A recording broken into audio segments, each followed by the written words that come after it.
Hi mga beshi, na-miss nyo ba ako? Hulaan yung mga beshi kung saan ang gala natin ngayon. Susunduin natin ngayon si Mami, tapos magpuputrip trip tayo.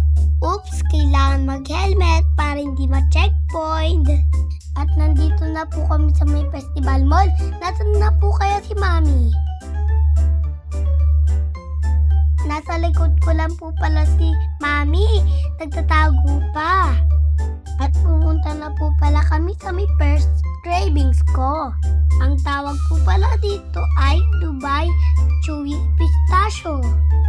Chocolate po siya na may laman sa loob na pistachio.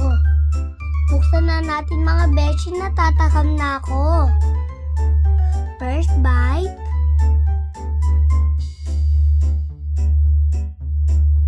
Ang sarap niya mga beshi. Medyo makalat lang po siya kainin mga beshi. Pero kain ng kain pa rin po tayo mga beshi kasi masarap po. Nakakakilig po talaga ang sarap niya mga beshi. Ang rate ko po sa kanya mga beshi is 9/10 kasi po makalat po siya kainin. On the way to second cravings. Wow, English! Oops, pray muna para hindi mahigad sa food trip. Nandito na po kami sa may Happily. Meron po sila dito Korean foods. At ito po pala ang menu nila. Marami rin silang Korean ice creams.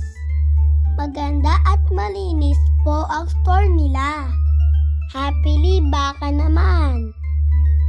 At dumating na po ang order natin.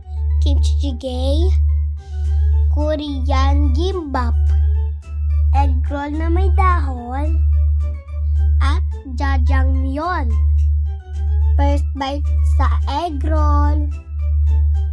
10/10. Masarap siyang isabay sa may kanin. Kimchi jjigae, first bite.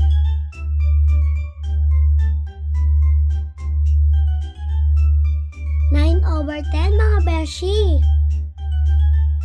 Medyo maanghang lang.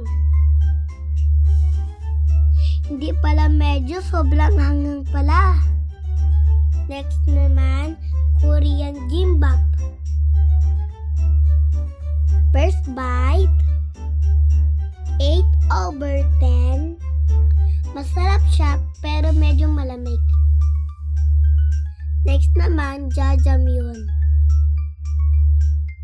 First bite. Nung umpisa, hindi ko siya trip mga beshi. Pero abang patagal, pasarap siya ng pasarap. Siyempre, huwag kakalimutan ang dessert. Korean ice cream. First bite. 100/10, sobrang sarap niya mga beshi.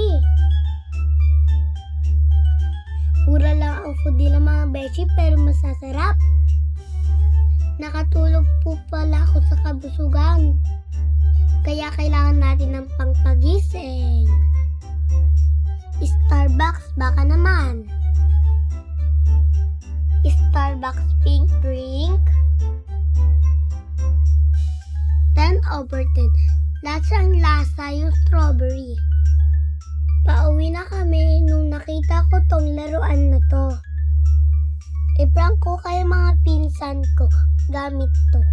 Hanggang sa sunod na adventure, babush!